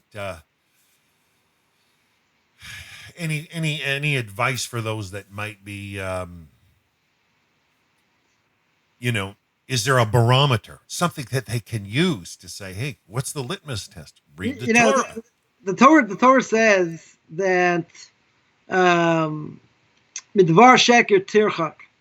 You have to stay away from lying, right? You're not allowed to lie, even a white lie. It could be for some things, for marital, to yourself, even. Marital harmony. You might be able to, you know, change some things. Some people think this is this is advice. Like certain things in the Torah, like don't steal, is just, you know, it's advice. Yeah. You know, it's advice. Now, can some people really be crooked because, you know, of different things they go through? 100%. Right, but everybody has, and you know, a Noahide for sure. You know, they're going to get fried for not keeping things that are universal according to the Torah. Right. In other words, doesn't everyone know you're not allowed to lie? You're not allowed to lie. Right. Should also apply to certainly should apply to a non-Jew. Right. Certainly to a Noahide. Stealing in a sense. Huh? If you're lying, you're stealing in a sense. I've heard rabbis talk about even stealing somebody's thoughts. You're stealing on something. You're planting a seed in their mind that's a lie. You're actually stealing from them, you know, truth. Well, not only that, you're leading them to go in a bad direction. But the fallacy I heard Rav Noach Weinberg, Zecher Tzadik Livracha, he started Eish Torah, Yeshiva of Eish Torah, and he said if a kid dresses up, you know, let's say on Purim, and he's got this old hat, this funny ship captain's hat or whatever, and he's got these old clothes, and he says, "I'm Napoleon." You say, "Oh, come on, your name is Beryl, you're not Napoleon." Okay, you might be as tall as Napoleon, but you're not really Napoleon, right? So a 30-year-old guy puts on the same outfit, right? Obviously it fits him better, whatever, puts on the hat, and he says, "I'm Napoleon." So you look at him and say, "How are you Napoleon?" He said, "Incognito." Right? So Noah Weinberg explained that we can fool ourselves. Right? We can fool ourselves to believe that what I'm doing is really right. Now, the hardest thing to do for anybody is to look in the mirror. Right? And, you know, at the end of every day, to take a cheshbon nefesh, to take an accounting of what I've done during the day. What did I say? How did I pray? You know, how was my interactions? You know, all these things. That's why, you know, a lot of people don't do it because it's kind of depressing, right? But in the end, I think the barometer is that whatever I do, I want to know, is this good for my service to God? Is this going to draw me closer or not? Now, we can even be fooled by that. Because a person could say, you know what, come the Sabbath, I'm going to leave the TV on. It's seventh game of the NBA Finals, right? Celtics, Larry Bird's there, right? It's going to be seventh game of the NBA Finals. I'm not going to turn it on, but I'm going to leave that station on, so it'll be on all night. Eat your meal, have a nice meal, whatever. Sit in front of the game and watch it. Did I do anything wrong? I didn't do anything wrong. I didn't turn on the TV. Technically, right. I mean, you're disgusting in God's eyes, but okay, I didn't do anything wrong. Now the question's going to be, by you sitting there. Now, in your heart of hearts, no matter how big a sports fan you are, in your heart of hearts, is this really what God wants from me on Shabbos? On the Sabbath? Someone's going to say, that's my only Shabbos. That's my enjoyment. What could you get better? Basketball and Shabbos. In that order. Now, obviously, it's not the right thing to do. It's not in the spirit of the law. Right? A person can delude themselves and say that gives them a high, what if the team wins? Unbelievable, right? So it gives them an unbelievable high. It gives, a sense of purpose. Who knows what? People in the sports for any number of reasons, right? But, the idea is, I am on this earth, as Ramchal says at the beginning of Derech Hashem, the way of God. He says, you are on this earth because God wants to give you of his goodness. He wants you to tap in. He wants you to be part of that, but he gives you a system of how to do it. There are checks and balances. So either I'm going in the right direction, I'm attaching myself to God, or I'm going in the other direction, right? I'm not staying in a middle ground. I'm not neutral like Switzerland, right? I'm not mediocre. As one person once told me, that I'm happy where I am, spiritually. Well, how do we look at that? That's called akin to spiritual death. If you go into this interview today, and they ask you, about your qualifications, yeah, I'm okay. Yeah, I do this okay. I don't really strive at anything. I'm just, run of the mill. They're gonna say, boy, that's beautiful, really inspiring. Next, right? But when it comes to spirituality, and that's the real thing, and that's the real deal. Right? So you got to work at it. You got to strive at it. That's what you got to do. Even if life beats you down and everything else, that's what I have to do. But you always have to ask the question, right? If I'm going to do this, is it good for my soul or is it bad? Now, you can't always ask that question when you're in the middle. All of a sudden, evil inclination comes and this and that, and different things. All of a sudden, you're in the middle of doing what you shouldn't have been doing in the first place. You can't even ask the question because you already did it. Right? You got to stop. Right? You got to stop yourself first. You have to make plans how to go around to go, not to come to these problems. Right? But if you have, if before it happens, hopefully, it's questionable. Yeah, you have to ask. I mean, obviously, what's questionable, what's not. Where evil inclination is going to take you, more or less. Right? So you got to be on guard. You certainly have to be on guard. King David says, when we're here for 70 years, right? If we get a bonus, we could be here for 80 years. If we get strength, right? We're not here that long. But the problem is, this world is so much fun. There's so much distraction. So a person gets caught up in the fantasy, right? You get caught up in the fantasy. There was a study done years ago that there's a connection to violence on TV and how it affects the person. Right, TV and movies, and other things, it finally came to the conclusion, like, you have these violent things, people act on it, but it's fantasy. It's all fantasy. You see someone get their head blown off, they're probably, in a bar somewhere having a drink, having a good time. They're not really dead. So, oh, I can't believe they killed him. They didn't. Well, even the video games today. Yeah, it's all fantasy. But you know what? Fantasy is fun. Right? Football is fun if you enjoy it. Basketball is fun, but it's all a distraction. Right? So you're going to get upstairs after 120 years. God's going to throw the boogie. You get totally distracted. God says, of course you got totally distracted. Who do you think put the distractions out there? Okay, I let you guys run with it, but who put it out there? I didn't tell you to get distracted. So that's why I have to be much more insular. It's very hard to be insular in today's world. But if you're not living a spiritual life, you're not going in that way on a regular basis, there's no hope. I don't want to say there's no hope, but really there isn't. Because it's not just going down a slippery slope. You're sunk. It's like you're in quicksand. And you say, okay, just a little bit more. A little bit more. What do you mean a little bit more? You kept being pulled under. Right? But for most people, you bring up this conversation, because they're not going to be listening anyway. You bring up this conversation, they think you're a wacko, and it's like trying to start a Humvee with a 9-volt.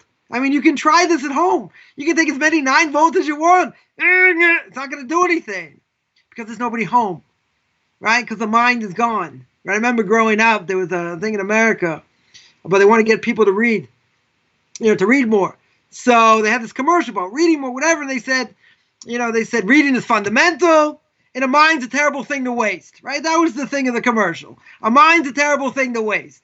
Well, over the years, things just get shortened. So now what do people say? A mind's a terrible thing.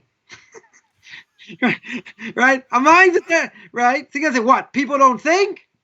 You say people don't think? Right? So, there's another study done that 1% think, 4% think they think, 95% would rather die than think. Why do people want to think? Why do I think people are so shallow? Because all you have to do to find out what's going on in the world is to walk into Walmart or Home Depot, right? All you have to do is hear what some people, what people are talking about. And you see how far down Jews and non-Jews have gone because they don't have that base, they don't have the anchor, right? It's all about fantasy, right? It's all about preparing for this and doing this and going here and doing all these different things that have no meaning. And then why are they doing it? Because they have no meaning. They have no meaning in their life, so they choose these other things. And when they choose these other things, they go after the physical. The Ramchal says you go after the physical, you just dig in your own grave. That's exactly what you're doing, right? Because the spiritual is going to die. You have to feed it. That's where Torah mitzvahs come in. Even as a non-Jew, it makes the soul stronger. But if you're only going after the physical, you only live in fantasy. Yeah, can someone get caught up in those Freddy Krueger movies? They say, hey, I was already in this dream before. What am I doing here? You get stuck in the fantasy. You don't get out of it. You're running on a treadmill, right? Now again, hamster wheel, going nowhere. Right. And most people think, like you tell them that, it's like, wow, you've been brainwashed. I went to an Ivy League school. These people are doing the same stupid things everyone else is doing. They're just more intelligent, but they're just as immoral, right? They're doing all kinds of other things. In a different setting, yeah. Whatever it is, these people, probably be the, movers and shakers of the next generation. And it's a scary thing. So who cares they're more intelligent? They can be 10 times more intelligent than me. That's not even the point, right? But the point is, what's life? What are we living for, right? We're living to be spiritual people. Now it's a struggle. God made it a struggle, right? So it looks like the physical wins out, but there are times the spiritual wins out also, and we have to just keep going in that direction, even if we fail, even if we make mistakes, right? Jews got to get up in the mornings, got to pray, right? You got to do mitzvahs, you got to make blessings, right? And Noahide has to do whatever they have to do, but you have to go in that way. It just has to be continual, because if it's not continual and it's haphazard, it's over. Because, if you take one step forward and 2 steps back, you need to take now 4 steps forward to get back to where you were before. Plus one, yeah. And I can tell you from experience, because, if a person goes one day without learning, right, it's like you took 2 steps back. You're not on the same level because you lost something. You weren't training your mind. You weren't working on your character traits. You weren't doing other things you needed to do. And that affects the soul. And when that affects the soul gets weaker. So if the soul gets weaker by osmosis, ipso facto, what happens is the body gets stronger. And you go after the physical more. And the evil inclination is strong. It makes it much harder. So you have to have a balance. I mean, we are physical beings. We don't look at the world like the Christians and everything is bad and everything is evil, and all that. Come Purim. Purim's all about sanctifying the physical. Nichnas yain yotze sod. When a person drinks wine, all the secrets come out, right? So therefore, if a person's going to say crazy things and stupid things, they're not allowed to drink, right? But the point is, if you're only saying words of Torah, and you have tears in your eyes, you just want the Beis Hamikdash. You just want the temple to be rebuilt. You want to be closer to God at the highest level, and you want to run with it, and you want God to give you that power to be able to do it. That's a beautiful thing to see. Okay, it's all the craziness and the music and people dress up and all these things, but you're sanctifying the physical. That's why it's even greater than Yom Kippur. Why? Because Yom Kippur, 25 hours you're fasting, you feel like a piece of dirt, you're confessing 5 times, all these terrible things that you did. All right, everyone get in the mood. It's a somber day. So why is Purim like Yom Kippur? Or why is Yom Kippur like Purim? Right? Yom Kippurim, a day like Purim, the two opposite ends of the spectrum. Right? The difference is that Purim is an unbelievable spiritual day. That even with all the craziness in the physical, what's coming out of your mouth? What should be coming out of your mouth is just Torah and more Torah and more Torah. And you want that kirva, you want that closeness, you want to be one with God. That's what you're striving for. The Christians say, what are you, out of your mind? You can't do that in the physical world. Physical world is bad. No, the physical world is where we struggle. The physical world is where we try and overcome it through the spiritual and make a bond, right, between the physical and the spiritual, right? So when I make a blessing, over something I ate, and it gives unbelievable influence, to, let's say, the fruit-bearing trees, to other things.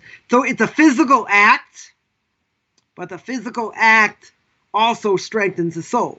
So even if a person does chesed, they do an act of loving kindness. They help granny cross the street. They help somebody with their homework. Whatever it is, it strengthens your spiritual side. And that's the goal we want to go into. But the physical is so strong. You say, well, it's almost impossible. It's a struggle, right? It's a struggle. So therefore, anything that may be questionable, right, that you don't want to open up a Pandora's box. Because once you go down that rabbit's hole, it's like you're in a black hole. There's almost no way out because you keep doing it. The Shari Tshuva, Rabbeinu Yonah says that when a person keeps doing things, what you mentioned, you go through the motion, so to speak, and you're doing things, and eventually you say, oh, this is permissible. But the reality is you were trampling on something you shouldn't have trampled on, but you've done it for so long, it's now part of my soul. It's part of me. Right? One example, everyone should know, that when the Torah is being brought out and the Torah is read, nobody should be speaking. You have to hear the words, right? So there will be synagogues where the rabbi might have to get up and bang on the lectern and get people to be quiet, right? So where's the decorum? Where's the decorum? Doesn't everybody know you're not allowed to speak? But that's a Yetzer Hara. You don't see people you don't see people all week. You see them in synagogue. You want to schmooze a little bit, right? Don't find another time to speak. Not while the Torah is being open, not when the Torah is being read, but the Yetzer Hara comes, right? The evil inclination comes, and that's not so bad. Other people do it. You saw even rabbis do it, so it can't really be that bad, right? So what happens? So to you it becomes a mitzvah. For you it becomes a mitzvah, but the reality is forbidden. But the more you do it, the more habitual you get, the worse it is. The harder it is, to fight. So you have to nip it in the bud, right? So we talk about habits and whatever. Yeah, that's why you have to learn Musar. Why you have to learn, books of ethics to understand where you're holding what you need to do to keep you grounded, right? That you need on a constant basis. It doesn't matter how much you learn it for. Learn it for 10 minutes, 20 minutes, whatever it is. You're not going to learn it hours on end. But you have to be grounded because everything else around you, it's all fantasy. It's all make-believe, and it's all to suck you in, right? We just had the third election, Israeli election. Hopefully, it should be the last, and they should be able to form a government, right? But, in the end, it's all people want to speak about. Who cares? Well, okay, let them form a government, everything go back to normal, whatever. But, politics are a big topic, right? In America, they're a big topic. Certain names you can't mention, right? Certain presidents, you can't mention his name. Whatever. Sounds like thump. In any case, the idea being is that, some of this stuff is interesting. People want to talk about it. But again, if you're learning, you get distracted, it's certainly not good. And even if you're not learning, what benefit is this? What benefit is this to my soul? Right. It's going to make a government. It's going to make a government with this party. It's not going to make a government. Who's going to, as we would say in Boston, who the heck cares? Right? Nobody cares. Why, but why are we so into it? We have nothing better to do. We have nothing better to do because when's a person going to sin? Right? When's a person going to get in the clutches of the evil inclination? When his mind is free from learning Torah. When your mind is open, and you let all the stuff come in, and it's interesting stuff. I'm not going to say not. It's interesting stuff. It's fun stuff. Yeah? That's why Winnie the Pooh, now you're going to love this, Winnie the Pooh's head was full of fluff. It was full of fluff. Right? He ate honey all day long, yeah. Yeah. Sugar. So Lahavdil will make a little bit of a difference here. Our heads are also full of fluff. All this stuff is fluff. That's what it is. But it's fun. It's entertaining. And it's all lashon hara as well. Most of it. Right? So again, all these different things, take your TV, kick it in the face. Take all these things, kick it in the face. You have to be focused. And again, if you're not focused, you're out. Because all these Noahites can be wiped off the face of the map. Why? Because any transgression they do, they're liable for the death penalty unless they repent. Right? So it's pretty severe. And the reason it's severe is because all these things are universal. They're universal according to the Torah. So, you're watching your CFL. That make you a better person? Probably not. If you're watching the NFL, it doesn't make you a better person either. Right? But at the end of the day, we see all kinds of bad things. Right? Not sportsmanship. I can think of a million things. Right? That are wrong with this. And people will say you're out of your mind. You've been brainwashed. You show me what this athlete does that I should worship him. I don't care. I just want to see him play the game. But he's got bad values. He's got bad morals. He punched his girlfriend and knocked her out and dragged her into an elevator. Say, I don't like him. He's a great runner, though. Never see the light of day in a uniform. Wow, Rabbi. I don't know what to say. I mean, the standards are high. The world bombards us endlessly, it seems. Right. And as a B'nai Noach and not having the Jewish community and the tight-knit. It's hard. That's why That's why you have me for 2 hours. But I want to read you one thing. One thing, says King David in Psalms chapter 34. He talks about not speaking lashon hara. King David says, and this is what this generation is my opinion, so you can take it for what it's worth. Chapter 34, verse 13, he says, who's the man who desires life? Right, who loves days of seeing good. Who's the person like that? What should he do? Verse 14, guard your tongue from evil, your lips from speaking deceit. Right, don't speak lashon hara. Verse 15, this is the verse. Turn from evil and do good, seek peace and pursue it. So in my language, tongue-in-cheek, what's this generation, the Teflon generation? Turn away from evil. If you just turn away from evil, I promise you, you have a place in the world to come. But what's the next part of the verse say? And do good. What does do good mean? To me, that's astringency.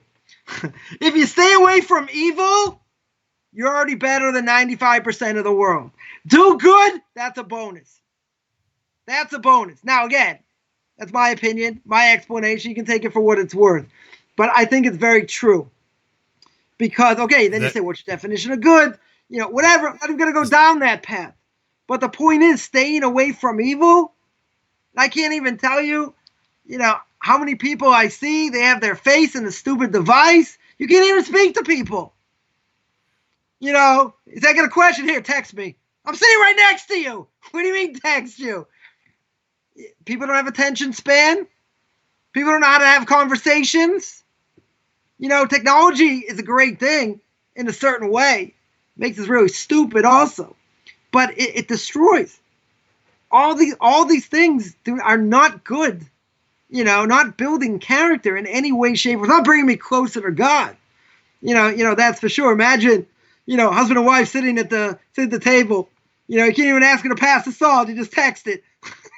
With an emoji, with a smiley emoji.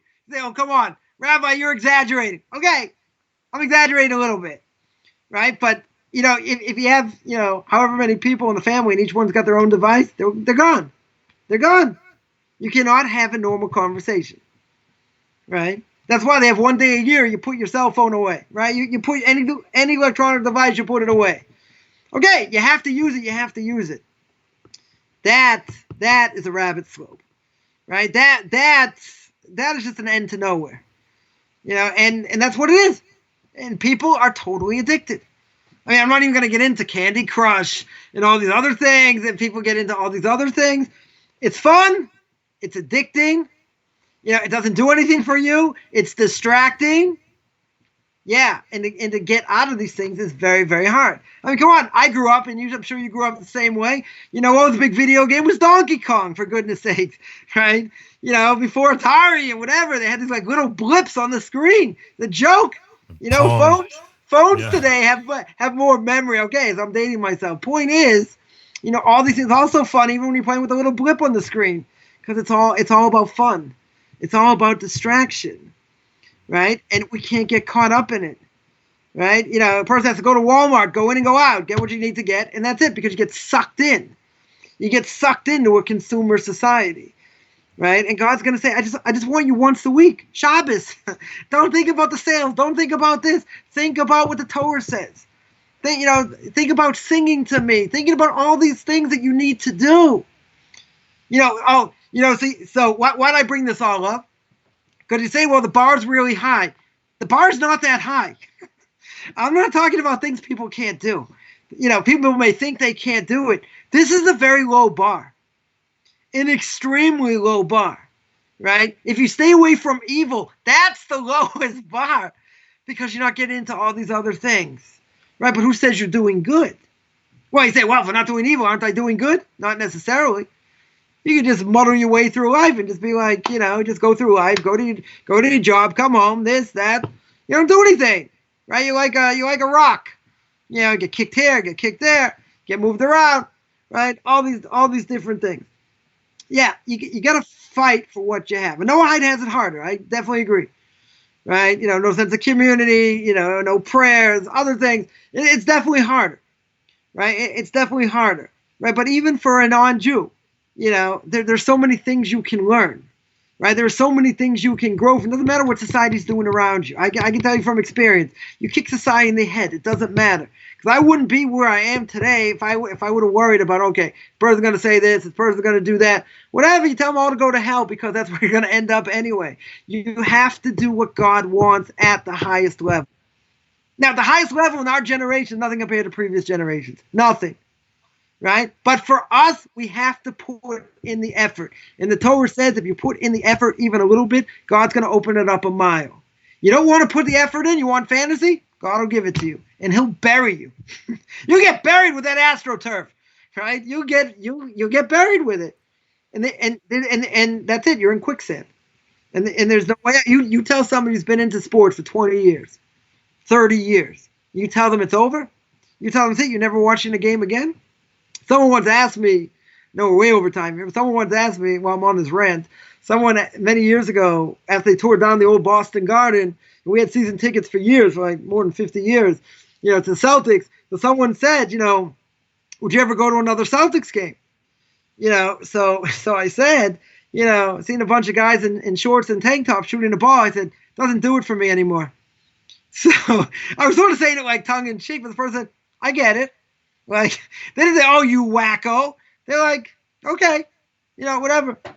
But you say that to somebody, they could say, come on, how can you not be into it? Because it doesn't mean anything.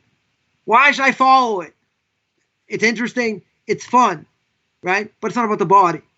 It's not about, what I see affects me. It's about what's in my heart. It's about what the soul tells me to be close to God. What the Torah tells me I have to do. That's going to strengthen my soul.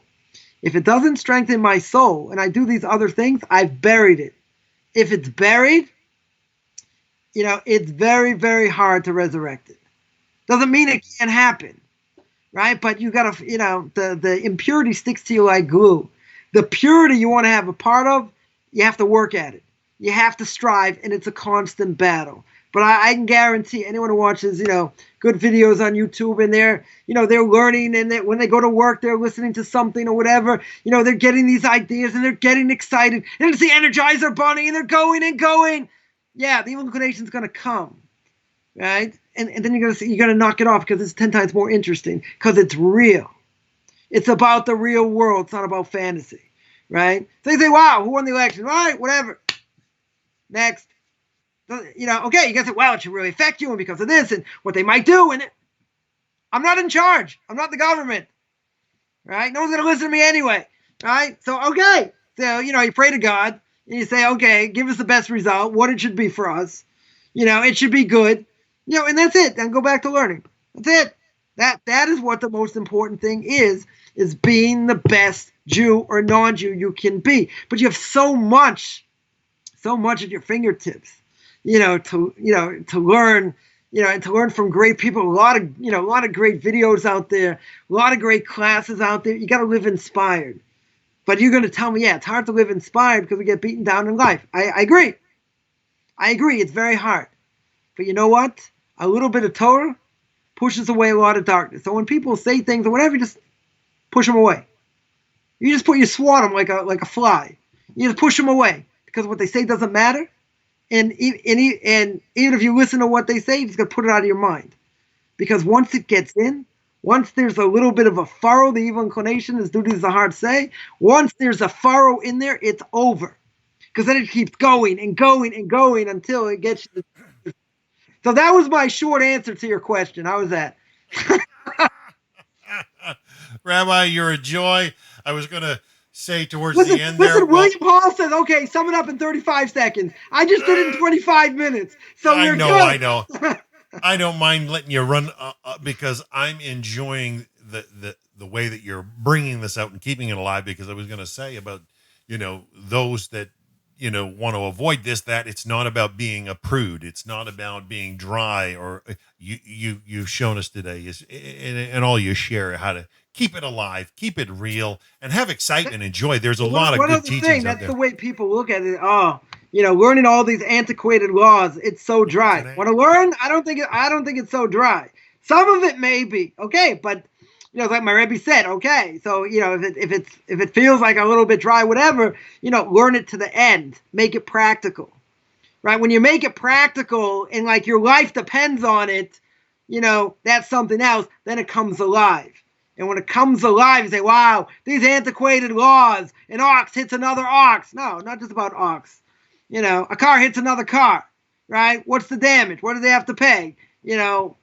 Retribution, if they're in the hospital, all these things, right? How do we look at the situation? Not the way we would normally look at things because the Torah comes from God.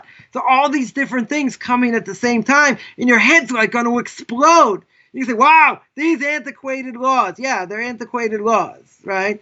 From, thousands of years ago, but just as relevant today.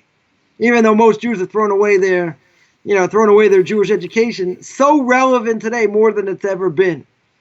Wow. Because of God's hiddenness and whatever. The Kotzker Rebbe, someone asked him, where's God? He said, wherever you let him in. Yeah. You gotta open up your heart. Cause if you open up your heart, God opens up, he opens up the heavens. I've had people many times, it's really funny, that people say that, I was praying for someone to help me, and I was just like, God, you got to put someone in my path. I want to do the right thing, and then you sent me a Facebook request. I said, sounds like a nightmare. You said my prayers got answered. I said, you haven't heard me speak yet. And when you hear me speak, then you'll say, wow, maybe I shouldn't have accepted his friend request, right? But that's what it is.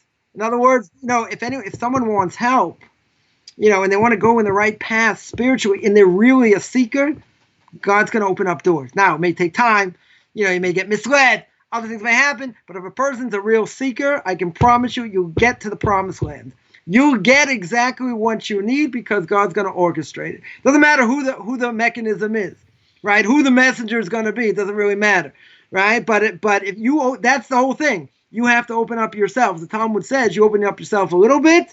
You want to do the right thing? God opens up the world. You want to do the wrong thing? God doesn't stop you. Because if Rabbi, he would stop you, you wouldn't have free will. I'm going to have to cut this off short here because, like I said, I've got an appointment. We've been going over a couple hours. I do want to thank you, and I could listen to you chat for another couple of hours. Some of the people online are responding how they love your teachings and how you keep going on, and it drives them crazy, but they keep tuning in. We've actually had a good crowd. And, you know, Who took a bathroom break? We didn't even have a bathroom break. No, and that's why I made sure I was all ready before we started today. And I'm always enjoying, and I love the way you wound it up in the end. And I really think that that's what Pirkei Avos is so beautiful for, is because it goes back thousands of years, because it shares the ethics of the fathers, because it shares the morals and those things that are real and tangible for actually making it in this world, and to be prepared for the Olam Haba. And I think it's just beautiful, and I love the energy with which you shared. But I got to shut it down here, so I'm going to say to everybody, you can always go and visit Rabbi Chaim Coffman on his website, orthodoxconversion.com. I want to encourage you to support him. Don't be afraid to give him a donation, folks. Or you can always find him on his YouTube page. I know he's doing 7, 8, 9 classes or more a week. He's doing about 5 on Sundays. He's got his Sanach Talk show going. It's just beautiful. And as far as my schedule, I'm going to say I'm tentative for next Wednesday, Rabbi, because I don't know. I'll let you know later on today. And I know Wednesday's got to be Purim in Jerusalem. So Wednesday, Wednesday. I thought it was Monday and Tuesday. Yeah, so it's going to be Monday night, Tuesday, and Wednesday. So it could be maybe Thursday if it works out. But Wednesday maybe by my Rebbe coming back at night, whatever. We'll see. We'll play it by ear, but we'll probably won't be on Wednesday. Very so good. Play it by ear. Folks, we'll keep you apprised, and we'll publish it on social media. Thanks for sitting in with us so long, everybody that held in there. It was worth it. Rabbi Coffman shared some beautiful depth of Torah with us, as he always does. So until next time, folks, have a wonderful, wonderful day and a great Purim.